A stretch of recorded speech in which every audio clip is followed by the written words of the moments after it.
esta semana estamos celebrando la Semana de la Reforma, de ese evento glorioso del 31 de octubre de 1517. Y ha pasado el tiempo y todavía hacemos memoria de eso que ocurrió. Y debemos mirar al pasado por varias razones. Debemos estudiar y considerar esos eventos con el propósito de sacar el mayor beneficio de lo que eso fue. Y voy a estar hablando y dando una breve reseña de lo que nosotros somos como pueblo cristiano. Y para eso debemos estudiar la historia. Así que vamos a orar y vamos a rogarle al Señor que nos dirija y nos ayude en esta tarea. Oremos. Gracias te damos, Padre, por tu misericordia, por tu amor, porque nos permite ir a tu palabra, mirar atrás para afianzarnos en nuestro presente y en el porvenir, donde todo lo que somos pertenece a ti. Te rogamos que nos ayude y que podamos ser edificados. En el nombre de Jesús. Amén.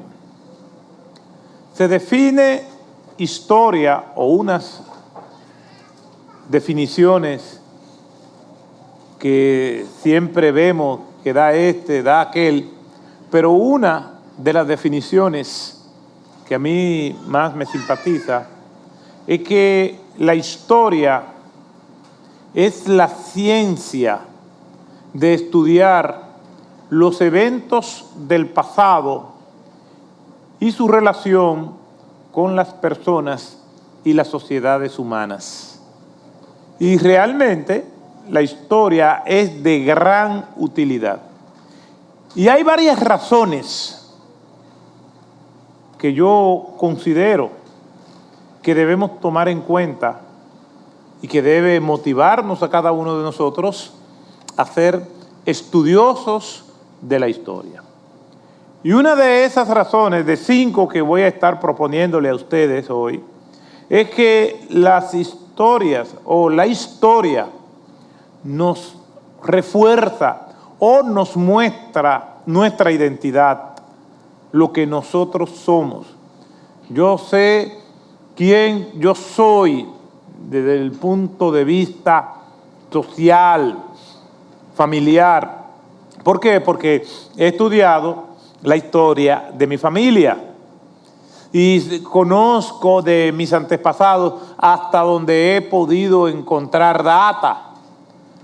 Como nación estudiamos la historia como iglesia, que es el caso que ahora nos ocupa. ¿Por qué? Porque la historia nos da la oportunidad de nosotros reafirmar nuestra identidad. Una de las preguntas más antiguas es ¿quién yo soy? Y esa pregunta tiene que ver con nuestra identidad. En segundo lugar, una manera de obtener beneficio de la historia es que nos da una celebración. Por eso recordamos las fiestas patrias y la observamos y se celebran y son días no laborables. ¿Para qué? Para recordar los eventos que tienen que ver con el pasado, con la conquista, de encontrar razones por las cuales nosotros gozamos de una libertad hoy en día. Celebramos los cumpleaños. Obviamente, después que uno pasa de cierta edad, ya uno no sabe si uno está celebrando un año más de vida o un año menos. Pero se celebran. Pero sí le puedo dar una pista para que usted pueda estar seguro de un concepto u otro. Si usted gasta más en las velas que en el pastel, entonces ya a usted le queda un año menos. Lo cierto es que el estudiar la historia nos hace celebrar lo que nosotros somos. En tercer lugar, nos recuerda el compromiso con la causa. Cada vez que nosotros recordamos, en mi caso, los sacrificios que hicieron nuestros padres para que nosotros tuviéramos unas oportunidades, que en mi caso, probablemente en el caso de usted no fue así, unas oportunidades que ellos no tuvieron, de que nosotros pudiéramos hacer una carrera, de estudiar, privándose muchas veces de ellos de cosas que quisieran para dárnosla a nosotros. Y los que somos padres sabemos muy bien eso. ¿Qué no hace un padre por un hijo? Al contrario, a veces tenemos que ser conservadores y queremos darle demasiado. Y muchas veces hacemos más mal que bien. Lo cierto es que eso nos compromete con la causa. La libertad que gozamos como nación es debido al sacrificio, en ocasiones hasta ofrendando su vida, que algunos hicieron para que nosotros podamos tener lo que ahora nosotros ostentamos. Ellos sembraron la semilla de los árboles que nos dan los frutos y nos dan la sombra. Pero nosotros tenemos que estudiar eso. En cuarto lugar, nosotros debemos estudiar la historia porque la historia nos ayuda a evitar los errores del pasado. Vemos cómo hay patrones repetitivos y eso se da en distintos campos. En el campo de la investigación médica se le hace un historial, se le hace preguntas a las personas que tienen ciertas condiciones y se va muchas veces al entorno familiar. En terapia familiar también preguntamos sobre los más actores de la familia para ver qué constantes hay, qué patrones hay. Pero para eso hay que hacer un análisis de la historia. Se le hace un historial clínico precisamente por eso. La historia nos da todos esos beneficios y en quinto lugar nos permite interpretar mejor el presente. Soy así, en el caso de nuestras conductas, porque vengo de mi hogar, porque pertenezco a un sistema familiar donde eso era normal. Y hay cosas que nos distinguen como familias, donde venimos de ese laboratorio que se llama nuestro hogar de origen, donde aprendemos a hacer lo que nosotros hacemos. Y eso se da en el contexto geopolítico, en el contexto social. Todo eso se da. Por estas razones y otras más, debemos estudiar la historia. La historia también de nuestra identidad, de lo que nosotros somos como pueblo de Dios. ¿Qué sucedió? ¿Cómo llegamos a nosotros a ser lo que somos hoy? Bueno, a propósito de un aniversario más de la Reforma Protestante, es que vengo a compartir todo esto con ustedes. Pero para hablar de la Reforma, no puedo hablar de la Reforma sin hablar de la Biblia. Y tenemos que irnos al libro de los Hechos de los Apóstoles, al capítulo 1, versículo 8, donde el Señor, a minutos podemos decir así, de ascender al cielo, le dice sus últimas palabras a los discípulos, a sus apóstoles. Pero recibiréis poder cuando haya venido sobre vosotros el Espíritu Santo. Y me seréis testigo en Jerusalén, en toda Judea, en Samaria y hasta lo último de la tierra. Ellos cumplieron esa misión. En el primer sermón de Pedro, que lo hemos leído en el capítulo 2 del libro de los Hechos, desde el versículo 30 en adelante, Pedro da aquel memorable sermón que hemos venido estudiando por meses. En el versículo 40 dice, y con otras palabras les testificaba. Y los que recibieron su palabra, dice en el versículo 41, se bautizaron y se añadieron aquel día como 3,000 almas. En el segundo sermón de Pedro se convirtieron 5,000 personas. Y así el evangelio comenzó a crecer. Sin embargo, a pesar de esta iglesia tan poderosa y que es objeto de estudio, a pesar del paso de las generaciones, no estaba exenta de problemas, de pecados, de dificultades.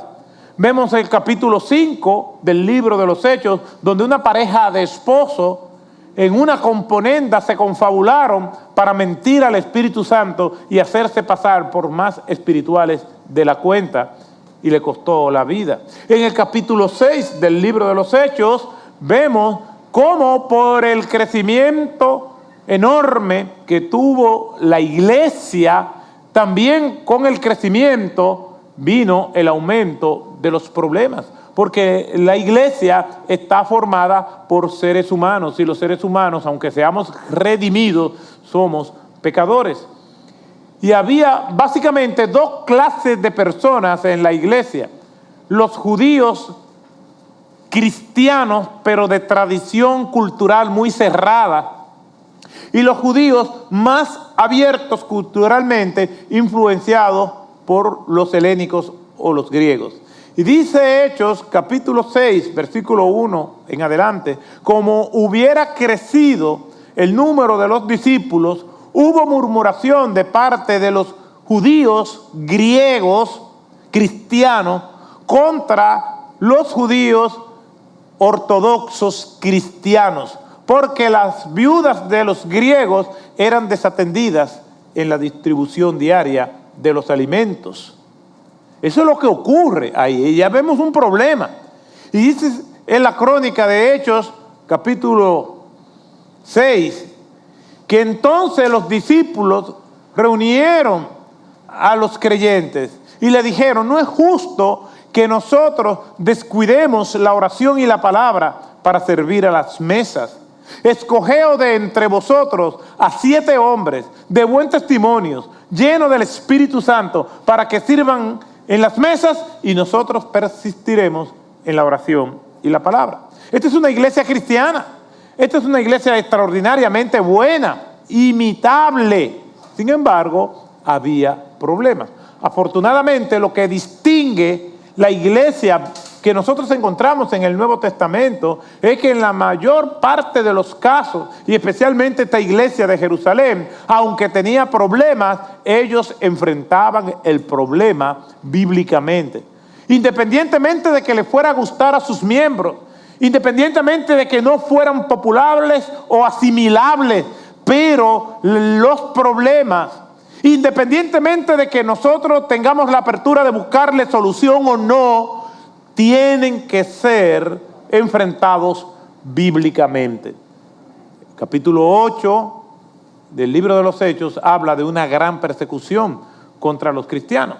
Si nosotros analizamos los capítulos 5 y 6, son problemas internos, problemas intestinos de la iglesia. Si vemos capítulo 7, capítulo 8, son problemas foráneos, porque capítulo 7 es la muerte de Esteban, que fue llevado al martirio y eventualmente a la muerte. Se conoce como el primer mártir del cristianismo a Esteban, según el libro de los Hechos, que comprende los primeros 32 años de la historia de la iglesia cristiana desde sus inicios y termina con los últimos días del apóstol Pablo. Capítulo 8, versículo 1, se desatan las persecuciones feroces de parte del oficialismo religioso judío contra los cristianos, y los cristianos son esparcidos por todo el mundo antiguo, pero conjunto con esta expansión y esparción de los cristianos, también se va esparciendo el evangelio, y es abonado con la sangre de esos hombres y mujeres que dieron sus vidas por la causa de Cristo.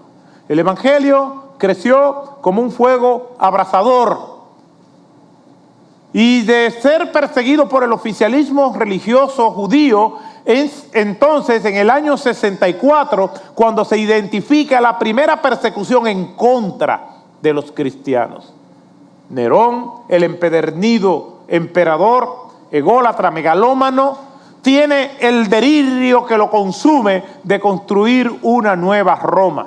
El Senado romano no se lo permite y él decide incendiar Roma. El rumor público apuntaba al emperador. Sin embargo, se desvió la atención y culparon a los cristianos y los judíos y comenzaron los cristianos a ser perseguidos. Todo esto está registrado en el libro de Tácito, Anales. De ahí en adelante se identifican 10 grandes persecuciones en contra de los cristianos. La primera con Nerón, Domiciano, Trajano, Marco Aurelio, Septimio Severo, Maximiano, Decio, Valeriano, Aureliano y la última en los días de Diocleciano en el año 303. Las intensidades y la disminución de estas se daban de acuerdo al humor y a los intereses del emperador de turno. Hoy en día sigue siendo igual. Ahora mismo estamos en un pico donde el desenfreno moral ha puesto a la iglesia de frente en muchas partes del mundo para preservar los valores que nos llevaron a los niveles de civilización que nosotros gozamos hoy en día. Una fecha importante es que entre el año 140 al 144 después de Cristo llega un tal Marción a Roma con su propia versión de los libros del Nuevo Testamento. Hasta ese momento los libros del Antiguo Testamento eran tenidos como libros de fe y normativos. ¿Por qué? Porque no hubo mayores dificultades para aceptar los libros del Antiguo Testamento. El canon, como se le llama. La palabra canon significa vara o caña de medir. Había unos estándares donde estos libros, escritos en su mayoría por los profetas, fueron aceptados como libros de fe y normativos.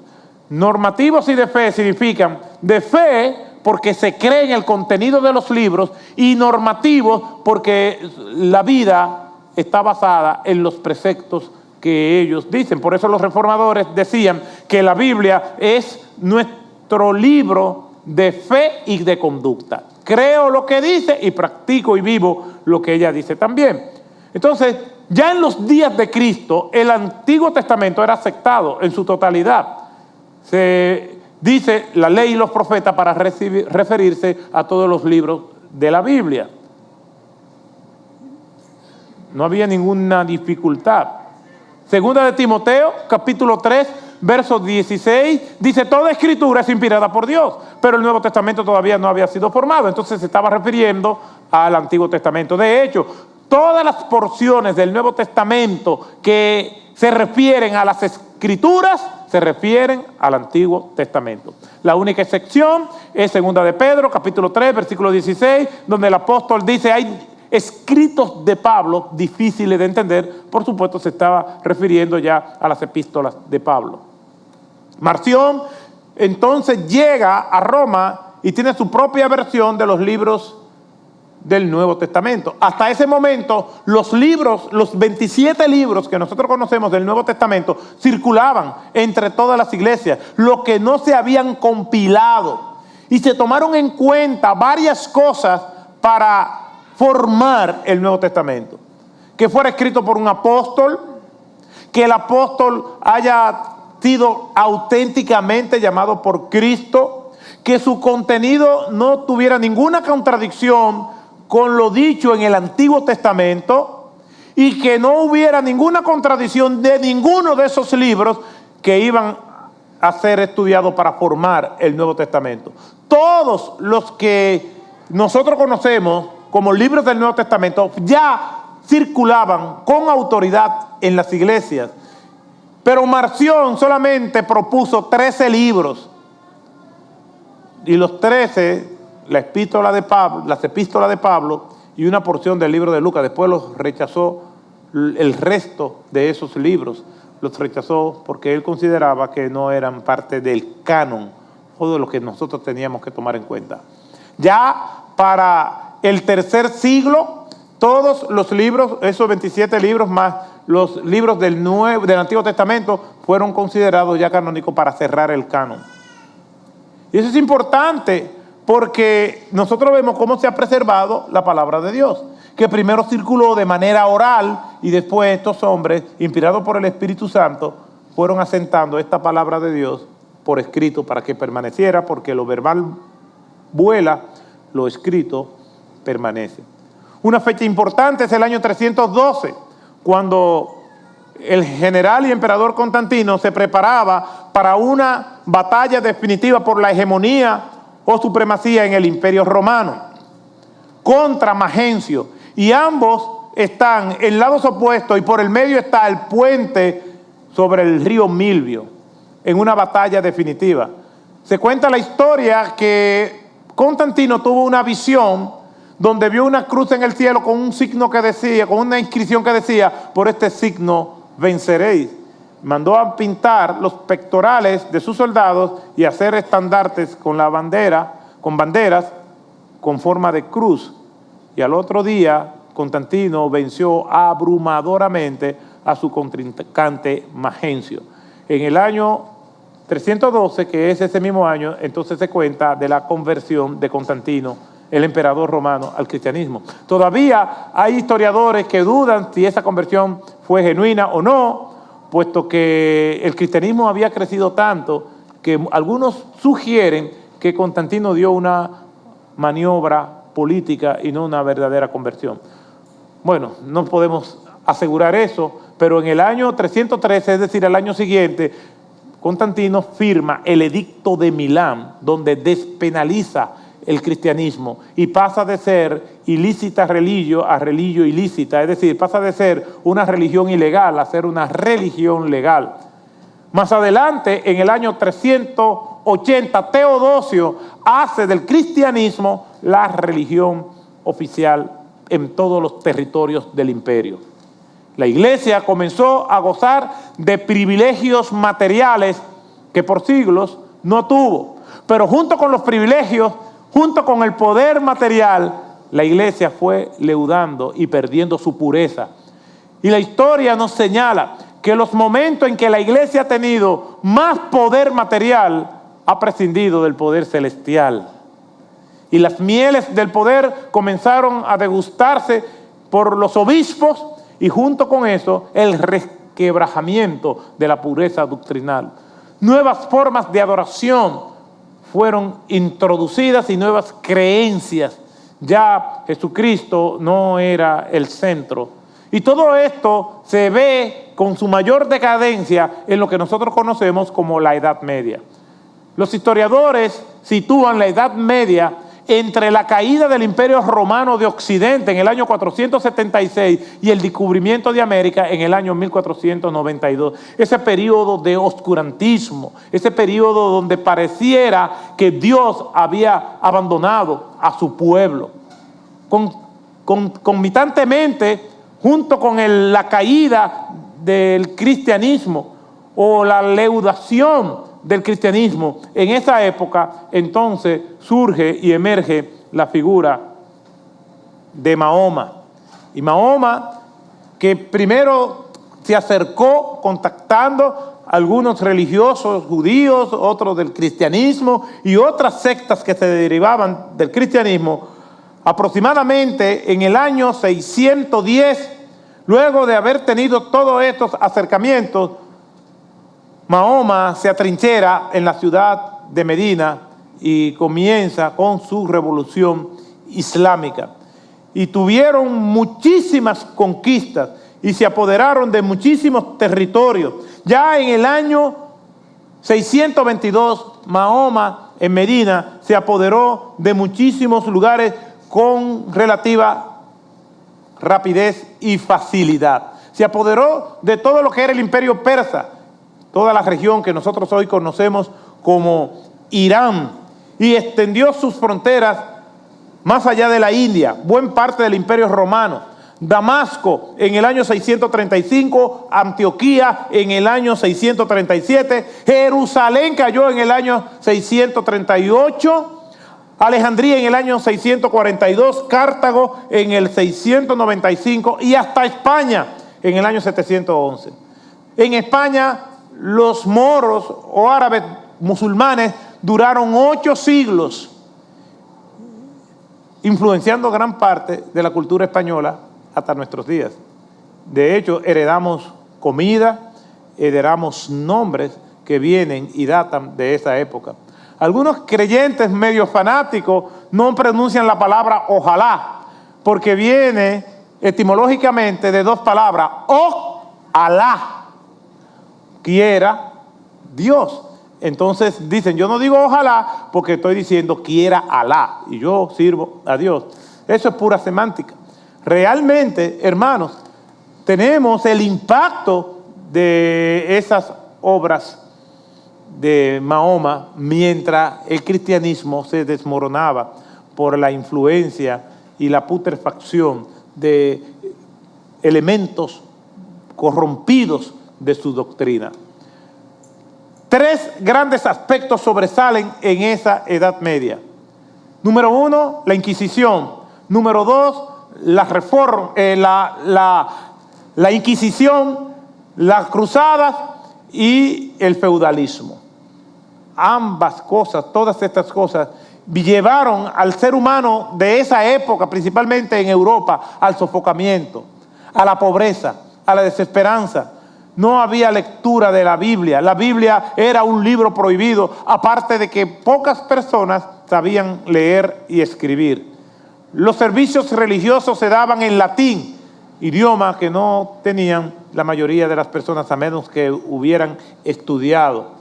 La pobreza era extrema. La corrupción de los líderes religiosos que hicieron alianza con el Estado para avasallar y sofocar al pueblo, hicieron que las personas se fueran desesperando.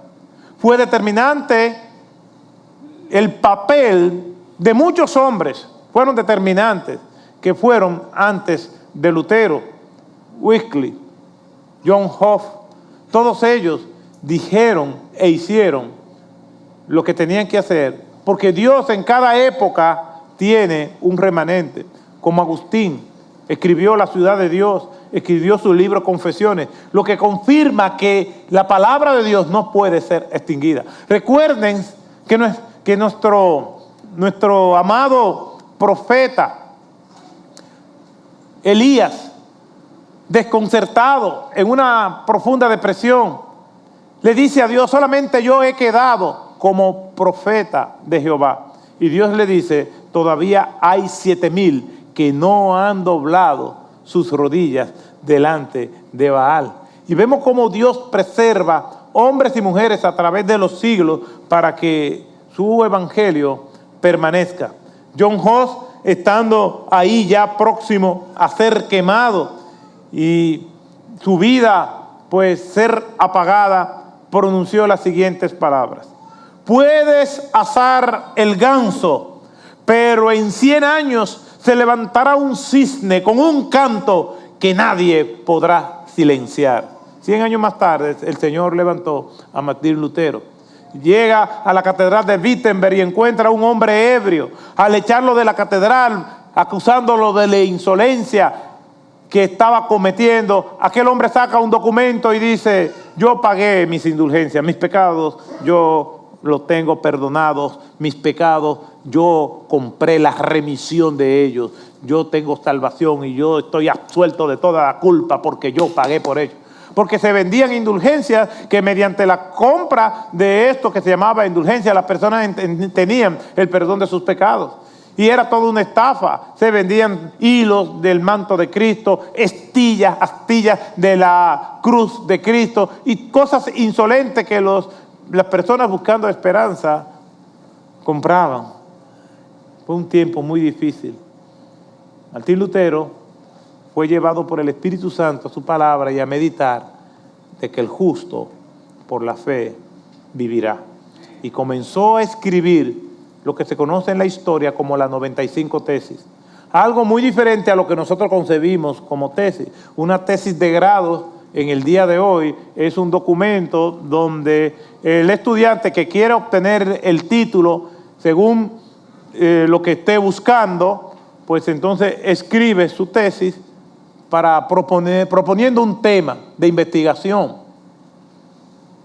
Esa no era la tesis de Lutero. Las tesis de Lutero eran una oración Y en un papel él escribía: el justo por la fe vivirá. Y esa tesis o esa oración venía y la clavaba en la puerta de la catedral de Wittenberg. Sola escritura, sola fe, solo a Dios la gloria, solo a Cristo, solo la palabra de Dios, solo Dios, sola gracia. Y cada una de esas expresiones era una tesis.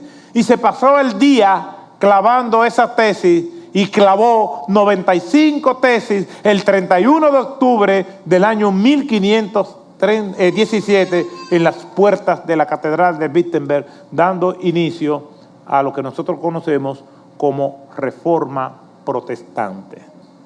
Más adelante, en mayo de 1521, Lutero es convocado para defender sus tesis. Y se hizo en lo que se conoce como la Dieta de Worms, o las consultas o el Consejo de Worms, porque se celebró en la ciudad de Worms, Alemania. Y allí estaba el hombre más poderoso de la tierra, Carlos V y I, con todos los cardenales y con todos los príncipes. Y el motivo de aquella reunión es que Lutero pudiera defender a partir de las Sagradas Escrituras y justificar todas estas tesis. Pero cuando llega allí, Carlos V le dice: no queremos escuchar defensa alguna, lo que queremos es que tú te retractes, que tú te arrepientas, que tú niegues todo lo que tú has escrito. Lutero, desconcertado, confundido, pide 24 horas para pensar su decisión. Está en un dilema. Si niega lo que ha escrito, está negando la fe, está negando a Dios, está negando la verdad. Si afirma que todo lo que él ha escrito, él lo cree y esa es la verdad eterna del Evangelio, entonces su vida había llegado a su final. Al otro día, bajo el mismo consejo y las mismas condiciones, se presenta a Martín Lutero. Se le da la palabra y él dice: puesto que no creo en el hombre, ni en concilios hechos por el hombre, porque se contradicen y es palpable tales contradicciones, no voy a negar cosa alguna. Mi conciencia está atada a la palabra de Dios. Por eso no quiero, ni debo, ni voy, ni puedo retractar cosa alguna. Así se queda. Aquí estoy y no puedo hacer otra cosa que Dios me ayude. Amén. Esto sella la Reforma Protestante para llegar hasta nosotros y celebrar lo que esos hombres y mujeres hicieron. El estudiar la historia nos da a nosotros una identidad, nos recuerda quiénes somos, nos da una celebración, nos da un compromiso con la causa, nos lleva a nosotros a evitar los errores del pasado y nos lleva a conocer y a interpretar mejor el presente. Cuando Adán y Eva pecaron, la humanidad y la tierra quedaron bajo el dominio de Satanás y sufrieron las consecuencias de su rebeldía. De inmediato, Dios anunció su intención de salvar a los pecadores. Génesis capítulo 3, versículo 15.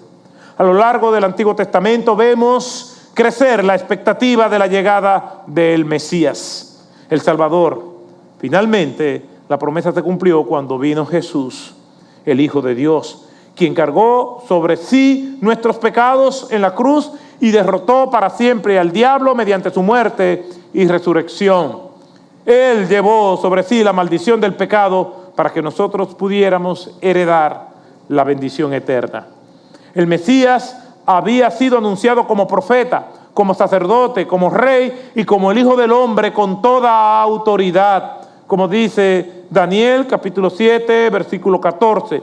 Su dominio es dominio eterno que nunca pasará y su reino uno que no será destruido.